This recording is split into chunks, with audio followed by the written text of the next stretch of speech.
Pardon me.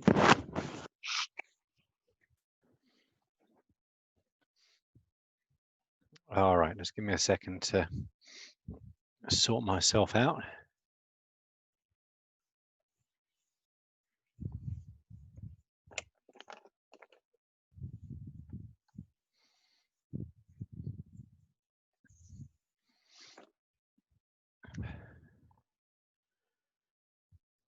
Chat up. Okay, so where are we at in the grand scheme of things? So we've done our DNA extraction, cleanup, made sure that's in a good state for downstream processes. And then last lab, we talked about how we would amplify our gene of interest, right? The yellow gene. And again, remember that we're not either able to or interested in amplifying the whole of the yellow gene. It's pretty big, right? And we don't really need to because we're only interested in one part of it, which is the start codon. This is also something that you will look at when we do start our Eugene lab on Tuesday, which is our bioinformatics section. So anyway, you can just kind of imagine essentially what we're doing. We've now amplified that bit of DNA, and you would normally have, a tiny tube, 0.2 milliliters or 200 microliters, with 20 or 30 microliters of what one hopes is your DNA of interest, right? That fragment, that 401 base pair fragment. Now the problem is you can't tell what version you have of that gene just from that alone. Now you can kind of, if you're lucky, you can do it by restriction digest, right? Which is a pretty old school way of analyzing DNA, but that's very dependent on whether or not that change produces a change in a restriction digest pattern. When you think about DNA fingerprinting, typically what you're looking at is a restriction fragment digest, right? Where depending on which restriction sites you have in your DNA, you get a different pattern of bands. That's essentially like the old school way of differentiating between two different pieces of DNA or two different versions of the same bit of DNA, probably a better term. Unfortunately, we don't, well, fortunately, yeah, I'm glad I wasn't around in that era. We don't have to do that anymore. So what we do now is we just clean it up, which is important, and then we send it to be sequenced. Right, there are a bunch of different places. Some universities have their own sequencing centers. We don't do enough research to warrant one, so we don't. But there are plenty of companies out there that will sequence bit of DNA for it's typically like $7 a run, $5, $6, $7, something like that. So what we want to talk about today is just essentially to go back over the principles of DNA purification, which we already covered when we looked at DNA purification originally. And then I want to talk a bit more about sequencing, right? Because this is it's a big deal. There's some pretty neat technology involved, and it also quite nicely, in my opinion, ties back into some of what you've been learning about DNA replication as well, right? So I think it's pretty cool to kind of tie all those different things together by talking about Sanger sequencing, which is the type of DNA sequencing we'll be looking at. There are other ways of sequencing DNA. They're typically called high throughput sequencing techniques. If you want your genome sequenced, that's what you use. But we're going to be looking at just a small bit of DNA, so we don't need that kind of power or expense. Okay, so essentially, once you've done your PCR, you got your little tube. What are you going to have in there? All right, so let's kind of use this as like a kind of recap of last lab, which isn't going to hurt, right? Because you still got, some of you still got that assignment to do for tonight. What are you going to have in your tube? What different things? I want to see some ideas.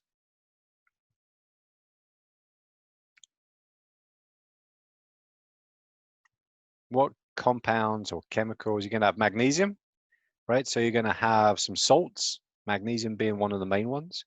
What else are you going to have? You're going to have buffer, all the various bits and pieces in that. What else?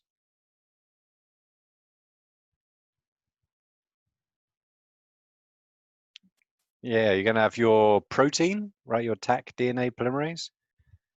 And your DNA, right? Oh, actually, we haven't finished yet. DNTPs. Yes, ma'am. What else?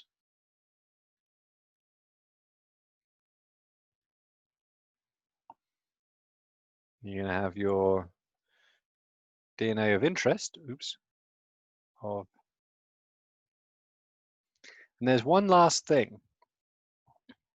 What do you need that's specific to your gene of interest to be able to amplify that bit of DNA? They're also made out of DNA too, in this case.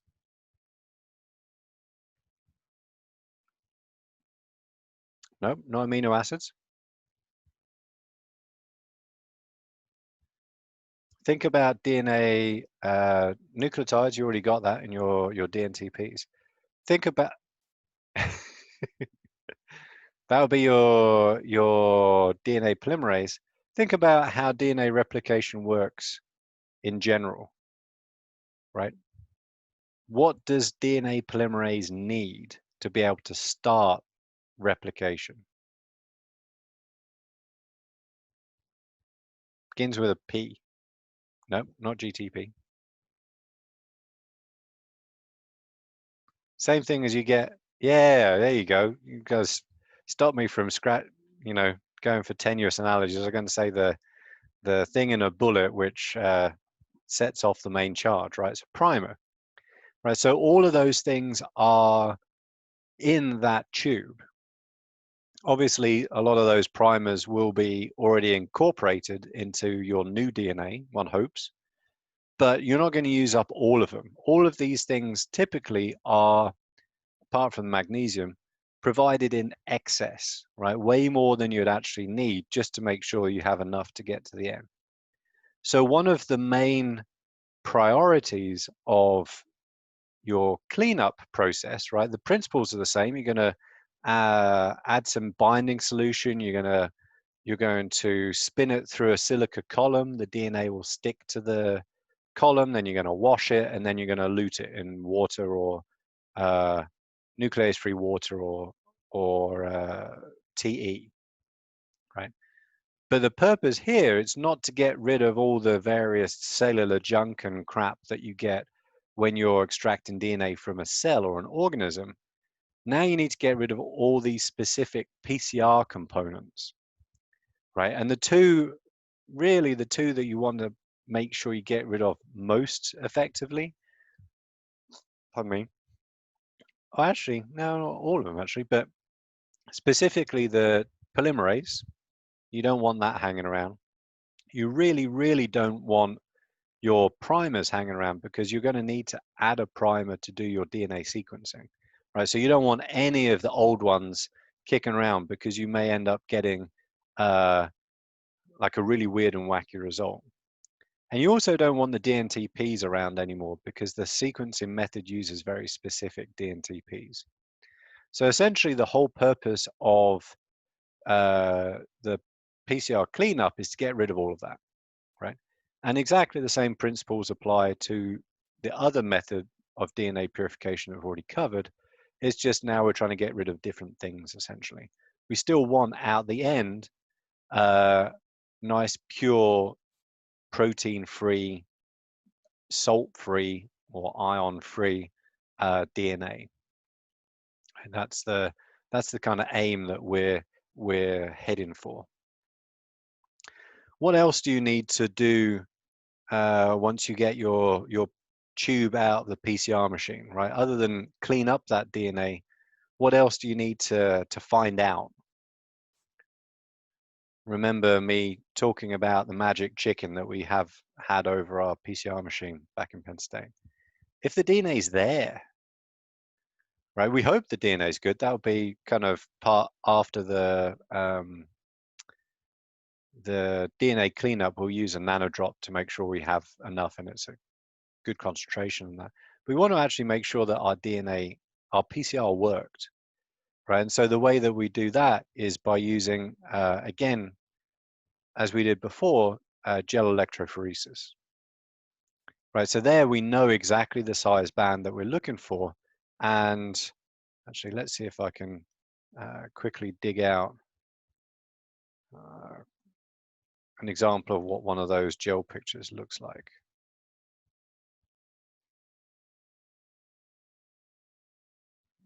If I can remember where I put everything.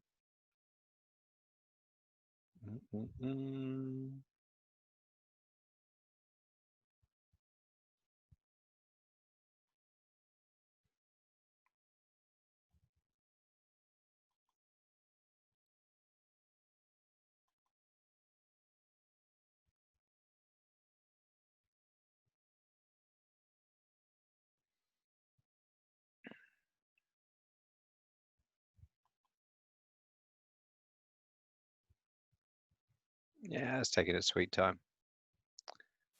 There we go. Actually, if that's the best picture I've got. Yeah, that's pretty good, actually. I'll use this one instead. This is a nice one. So, not that button.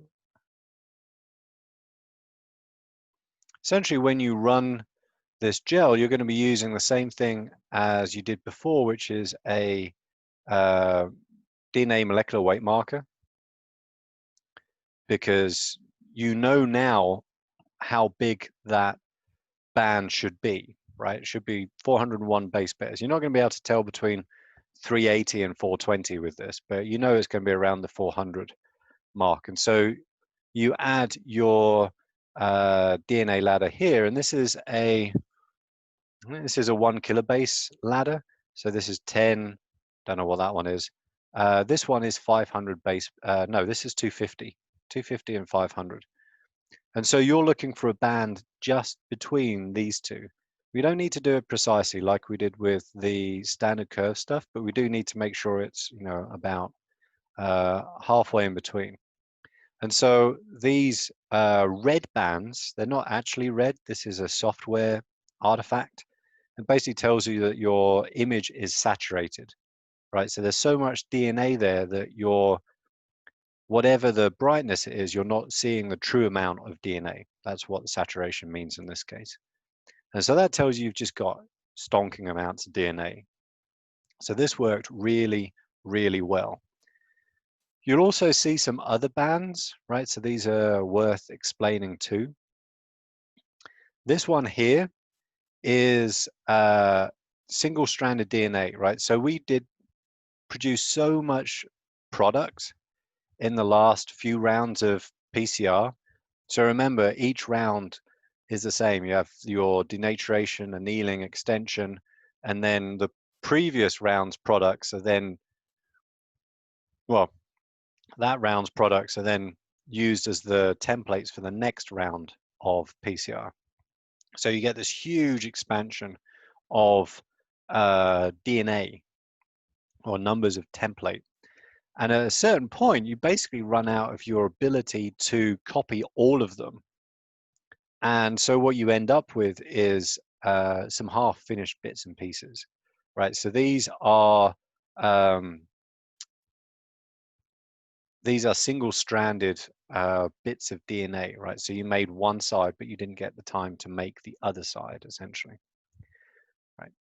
You can also see some other stuff, right? So these, this column here is your, actually, let me make sure I got my chat up so I don't miss anything.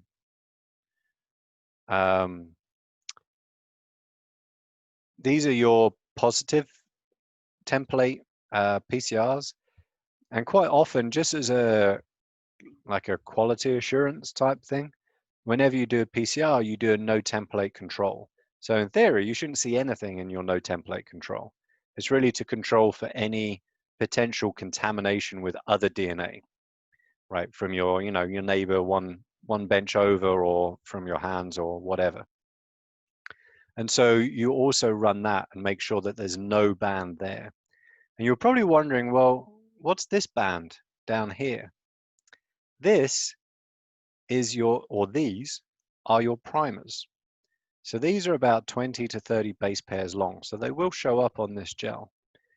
And essentially, you will see those if they're not used. So if you compare this band, this lane here, right, we've got gangbusters amount of DNA, to this one where we have a lot of DNA but less. I couldn't tell you how much less by. Now you can see that there are still some primers left in that sample, right? And that's because they have not yet been incorporated into new copies of that DNA. Whereas if you look at this one, there's so much DNA here. Essentially, most of, if not all of the primers have been used up by the end of that PCR. Right? The other things that you can see here, and these are kind of like very faint blobs at the bottom, right here and here, and you can see them over here. This one's probably the best one. This is, or these are the NTPs. These are your nucleotides, right? So you can see all of the different bits of DNA that you have present. And when you do your purification, you want to keep back this stuff and you want to get rid of all of these, right? And so the column that you use for PCR cleanup binds basically 100 base pairs or larger pieces of DNA very well. And so it means that even if your product is very small, like ours is, about 400 base pairs, it will bind it just fine. But it won't bind the primers and the dNTPs, and so those get washed straight through and they don't get retained, right? So if you were to run this gel again afterwards with your cleaned DNA, you would only see these two bands, right? Remember, these aren't two different things. This is your double-stranded DNA. This is your single-stranded DNA. Does anybody have any questions about interpreting this gel? It's actually quite neat to be able to see all of that, to be honest.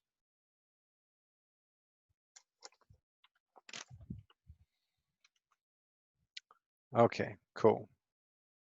Oh, sorry, I got one down here.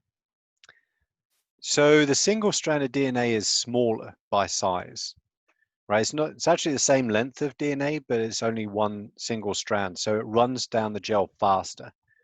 So the one at the bottom is the single-stranded bit of DNA. The one at the top is your double-stranded bit. Sometimes when you have particularly like plasmid DNA, which can coil, sometimes you can have what's called supercoiled DNA, which basically is all twisted up on itself. That runs down faster as well. But that would be up here. This is just double-stranded versus single-stranded. And you tend to see that typically when your PCR has worked really, really well. And this is a really robust PCR that we use, or set of conditions at least. Okay, so we don't need that no more. What we do next, after we've figured out how much DNA we have, make sure it's a decent purity and stuff like that, is we send it off for Sanger sequencing. Now, typically, make sure I get all my pens. Ooh, I have all the different colors. Ah, shit, I don't. I need a yellow. Never mind. I have almost all the colors for Sanger sequencing. Now what we're going to do is sequence it, right? So if you have a large piece of DNA that you want to sequence, you will sequence it from both ends, right? Because each sequencing run only does one direction. You can't do two at the same time. So you would do two different reactions and you'd sequence it from both ends. If you have a real short product like ours, you only need to sequence it from one direction, right?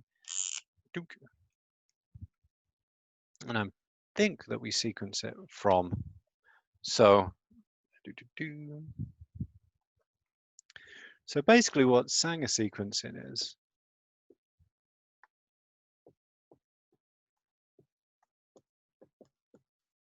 and I'll talk about the general overview, right? But I'll also talk a lot about the details because the details are pretty neat. Essentially, you have your gene of interest, and we're going to be sequencing it from this end. And the reason why we do that is because it takes a little while for Sanger sequencing to hit its stride, and our mutation is this end, right? Don't know if that's the exact correct symbol. This is I think this is it goes from, I'd have to double check what the base pair change is. Can't remember off the top of my head. So we're going to use our primer, and we're going to produce a whole series of runs of different lengths, right? And these are going to be labeled with different fluorophores. We'll get into the details in a second. We then take all of that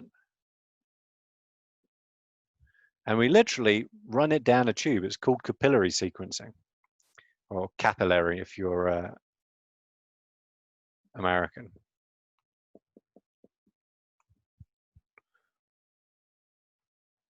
And then at the bottom, you have a laser. I should probably do this in red, right? That's perhaps there's a mutant sea bass here. I'm not sure.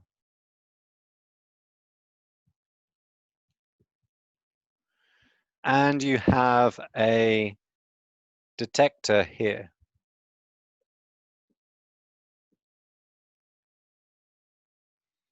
And so what you're going to do is run this mix up here. You're going to run it down that tube.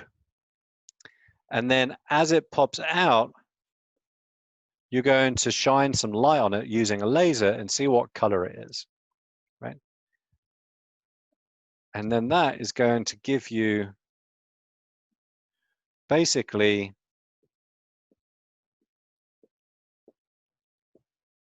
something that looks like this.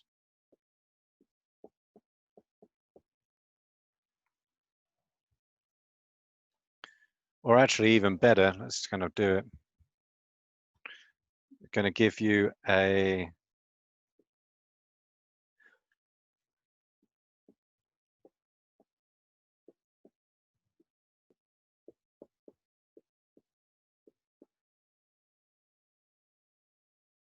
this is going to be from short to long.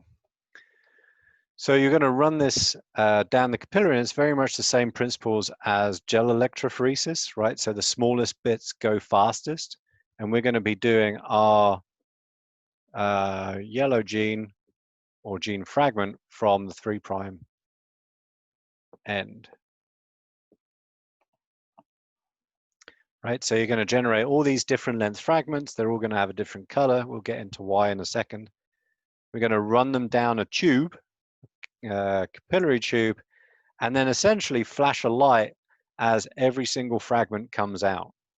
And then based on the light that we receive, then we order them in kind of short to long fragments, and that gives us our DNA sequence. That's Sanger sequencing by and large, as a general overview. If anybody's got any questions, do please ask. Make sure I can get, yeah, I've got all of that in there. Okay, so you're probably wondering, well, okay, A, how do we get different size fragments, right? I mean, how does that work? And B, how do we know which fragment corresponds to which letter, right? And particularly, why are they different colors, right? So this is where the really the genius of this comes from. And so this is called Sanger sequencing because it was developed by the Sanger Center in UK, kind of fairly early on in the molecular biology revolution, essentially. Okay, so this rests on what are called dideoxynucleotides.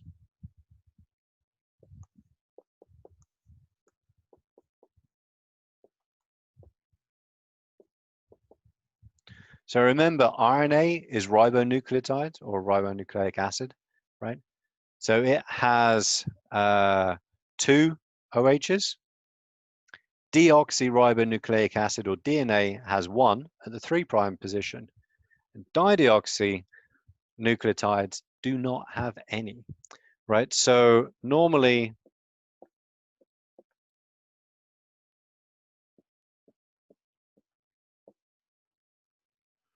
DNA looks like this. Well, let's do it as a DNTP, right? So we've got our 3' OH, a little 3 there, right? That's normal. And that 3' OH is what is used to form the phosphodiester bond with the next base or nucleotide that comes in, and so on and so on and so forth, right? That's how DNA synthesis works. Now,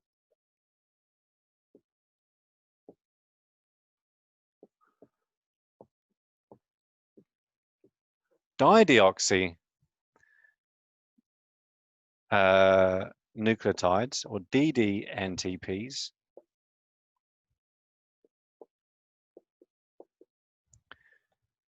don't have any, right? So that 3' OH has been chemically removed. That's one point that's really important.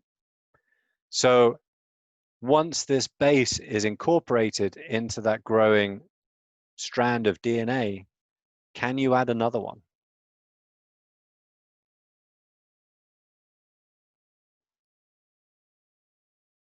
The answer is no, right? Because there's no 3' hydroxyl group. This Sanger sequence is actually called chain termination sequencing. Oops, if I can spell sequencing.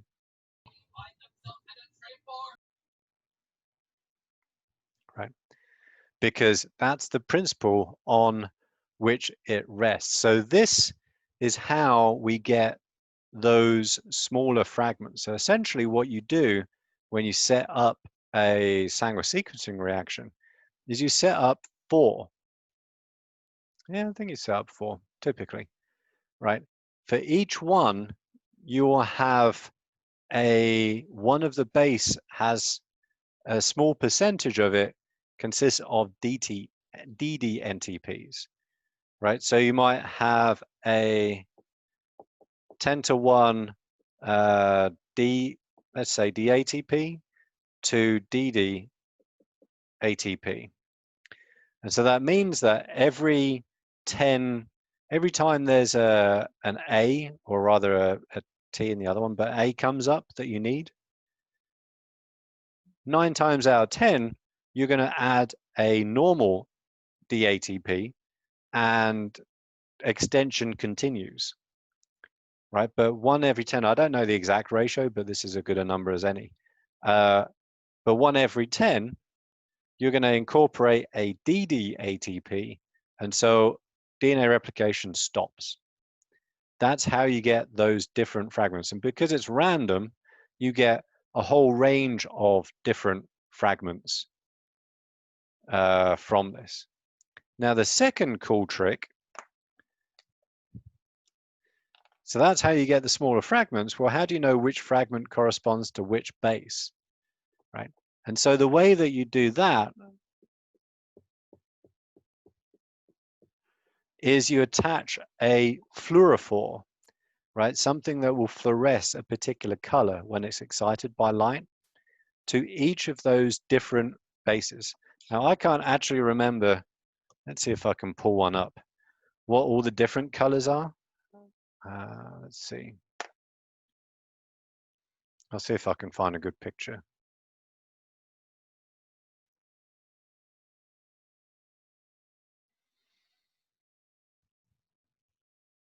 Oh yeah, that'll do.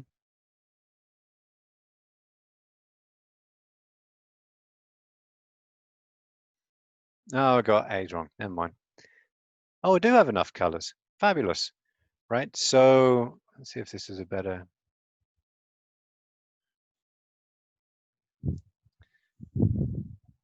So on here, let's get this shared so you can see what I'm looking at.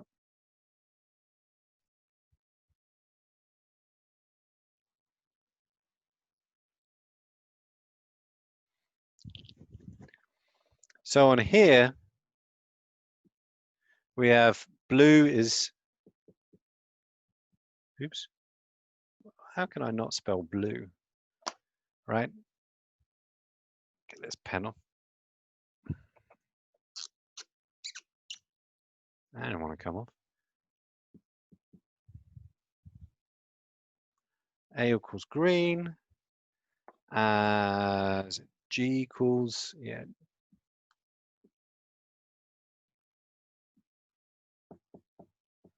Black. And T.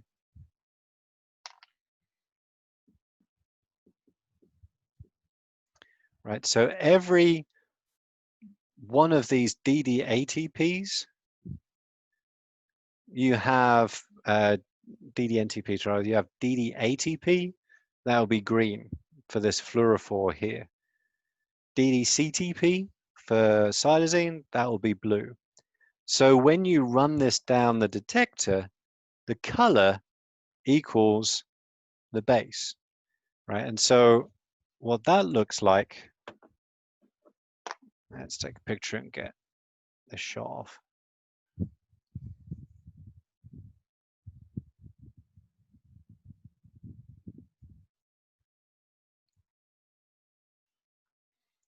Stop that.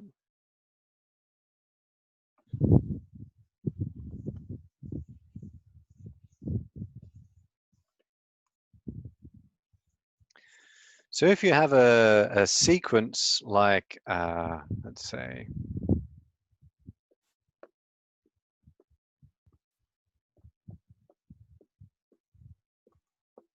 right? Let's just say that's the sequence, right? Then when you run it through the sequencing thing, you may end up getting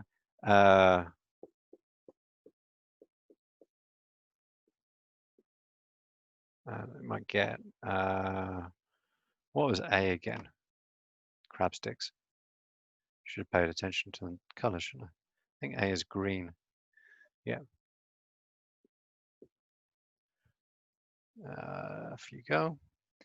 Then the next one might be C was blue.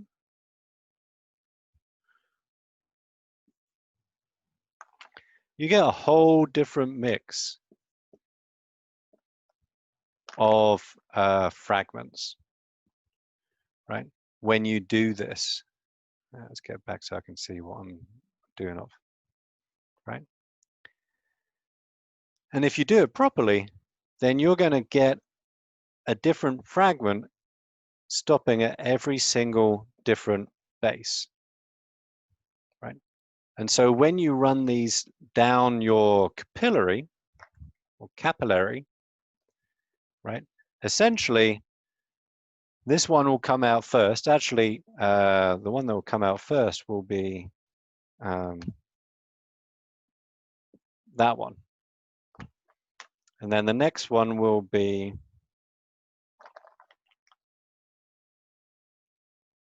that one. And then the next one will be, what's G again? Oh, that G is black.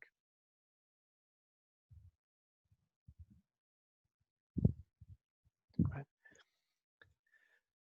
So simply all you do is you run this mix, right? And you can run them as separate mixes for each nucleotide, or you can have all of them all in there together, right? Because you can distinguish by color now. It doesn't have to be just by position, essentially. But when you run these down, the smallest ones will come out first, and then they'll get bigger one base at a time, or one nucleotide at a time. So this would be the first one to come down. And essentially what this looks like, this generates what's called an electropherogram. That's what I showed you earlier.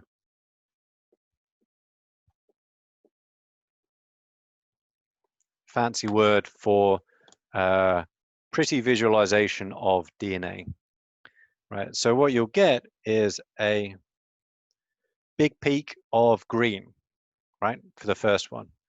That's your A. Then you'll get big peak of blue. That's your C.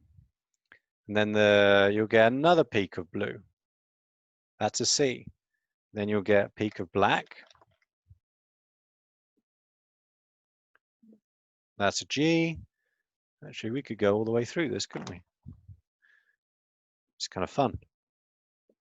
If you're a science nerd, obviously. I mean, if you're not, it's kind of stupid. But then you're going to have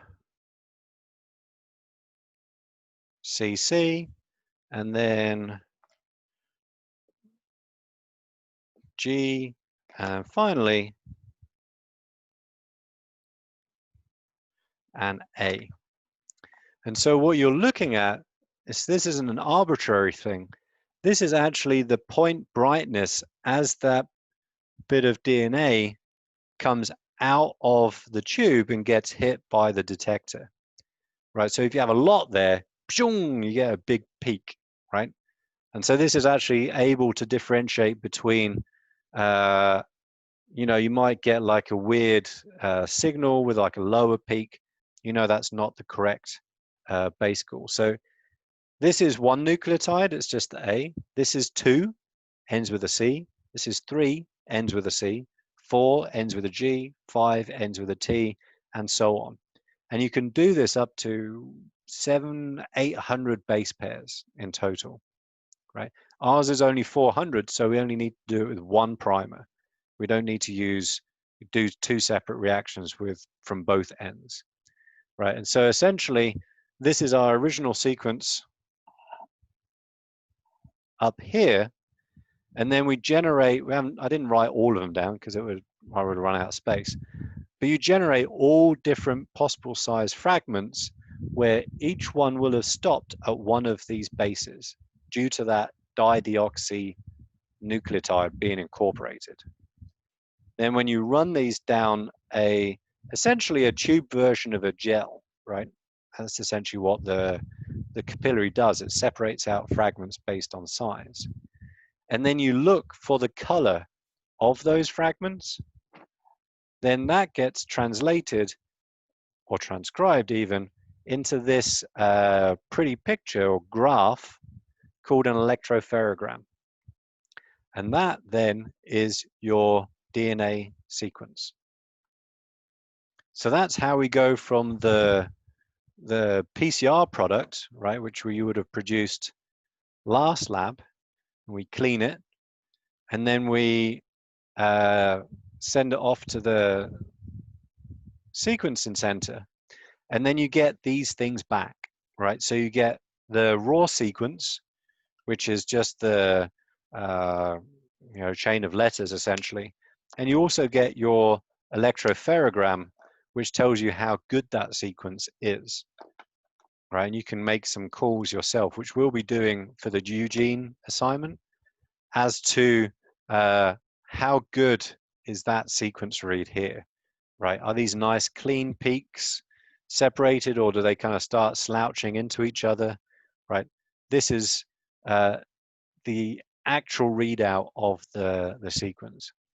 And so what you'll be doing towards the end of that Eugene lab, and this goes over 2 labs because it's quite a bit of work, is at a certain point, you're going to look for a change in one of these, right? It's a single point mutation.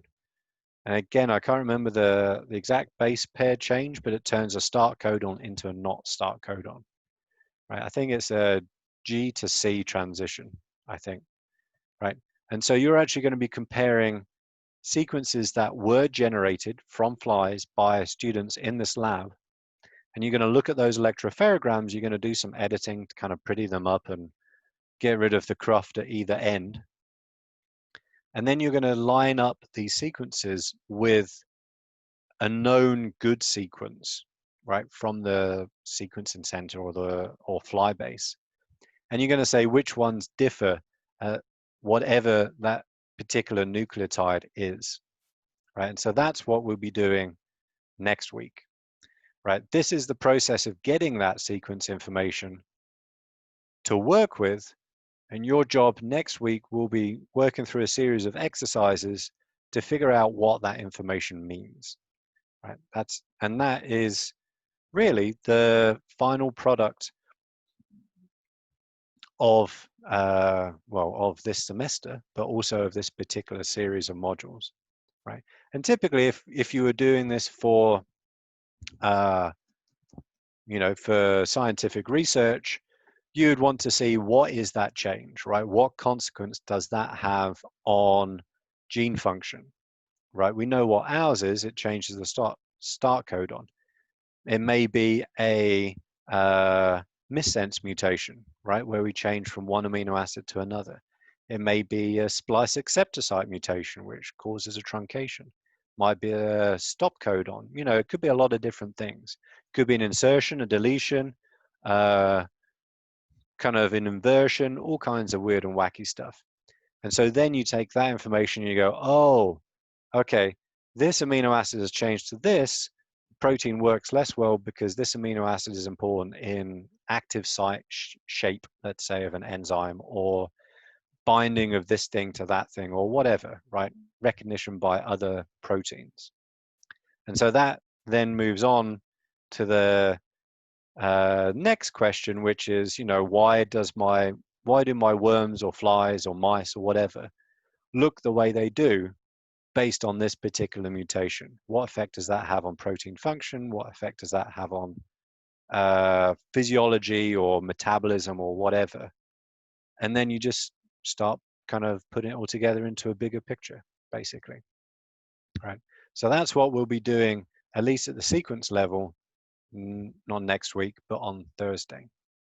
So this has, as with the last few labs, has a worksheet attached to it, right, which should be in the same course content folder as you got your lab handout. And basically, it's just the same kind of deal, series of questions based on what we talked about today. If you got any questions, ask me on Thursday. Otherwise, it will be due Thursday evening, kind of as we've done before, essentially. All right, does anybody have any questions? I'll make sure I took a picture of that. I did. Awesome sauce. Cool. All right, everybody. If you do have questions or they come up as you look through it, obviously feel free to email me or ask me when we meet on Thursday. I have a bunch of, I believe I have a bunch of videos that Dr. Page has prepared. He will, I'll post those up in an announcement so you can watch those for next lab on Thursday. And that's pretty much it from me. So have a lovely couple of days and I shall see you on Thursday.